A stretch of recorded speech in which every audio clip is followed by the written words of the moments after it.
question has no one asked you yet? You know, nothing. I've gotten a lot. What would you think you'd like them to ask you as a question? You know, I've been happy with the flow, and it's all been moving very nicely. So We found out that some of your cast members have been keeping up on like Reddit to keep up with what they're doing. I've heard that too. I haven't actually. I do love Reddit, but I haven't. I don't know. I just haven't really gone in there to see.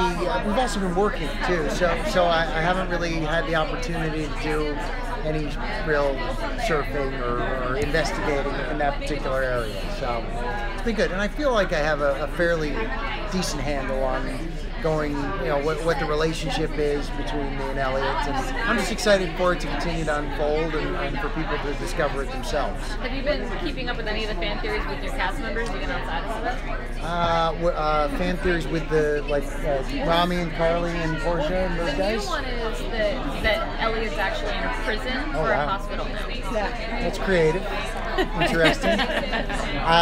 Yeah, I mean, I have heard a couple of things, and I always go, well, that's you know, people are definitely. It's exciting that people are thinking about it. You know, I mean, that's really cool. As an actor, how much do you really need to know about your character and everything that goes around it in order to, you know, just really feel good about your performance, or how much and how little?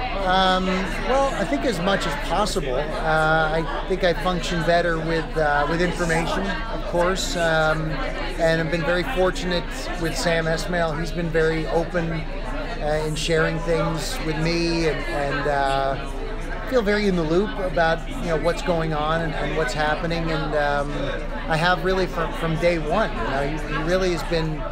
If I have a question and he says, "Do you really want to know?" He always gives me that out, you know, and I say yes, and he's always told me. So. Do you always say yes? Do you always? No, I always say yes. I mean, I'm terrible at.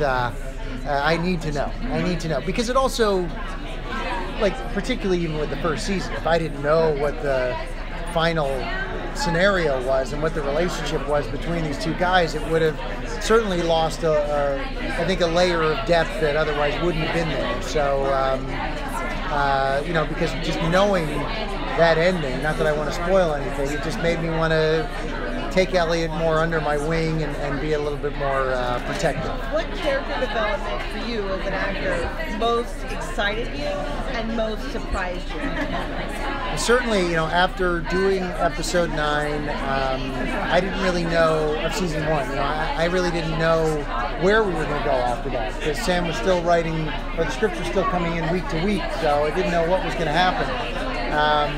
So I was like, dude, no, now what do we do? You know, what's going to happen now? So, you know, I was thrilled with, certainly I was thrilled with the speech that I got to give in Times Square, and the writing of that I just thought was so remarkable and fantastic. And then when we finished season 1, of course I had questions about how he was going to handle everything in season 2 and what we were going to do.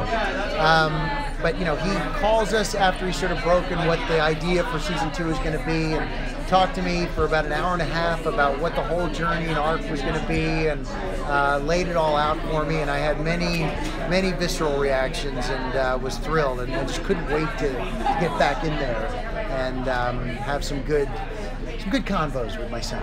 So do you know what happened that night? Like, do you know what happened the night in, like, that's missing from Elliot's memory? Of course I do. I mean, I'm You did it. Yeah, I did it, exactly. So you know, I took over, and you know, he'll know when I want him to know, if ever. That's how it goes. So which character, and after watching the first 2 episodes, which character is more disillusioned to being in control, Elliot or Mr. Rowe? Which character is more disillusioned? Because I feel like Elliot thought with his regiment that he was in control. Sure. But towards the end of episode 2, it seemed like he thought Mr. Robot was finally in control, but then before it closed, I couldn't tell which one of them had more control. I think it really is a full-on back and forth tug of war between these two guys, and you know, it's anytime Elliot tries to put any restrictions around me and what it is that I want to do, it's infuriating. You know, I don't want there to be boundaries. You know, and I'm on a particular path with a particular vision, and I want us to accomplish and complete that goal. And anytime he gets in my way, it pisses me off. As far as as far as whether or not Mr. Robot is a delusion? Yeah. Or do you think he's more of a split personality, or do you think he's just a figment as part of Elliot's mind? You know, it's in the process, I think, of developing. Like I said, I mean, the character, I think, is as it goes on and as we get the opportunity to continue to go deeper and deeper into the story, you know, the character, I think, does begin to take on a personality of his own. I mean, originally Elliot envisioned this wonderful, sort of mysterious, smooth-talking leader, you know, and that was his ideal vision of who he would have wanted his father to be had he lived. But now, you know, it's possibly, you know, taking on certainly a personality of his own.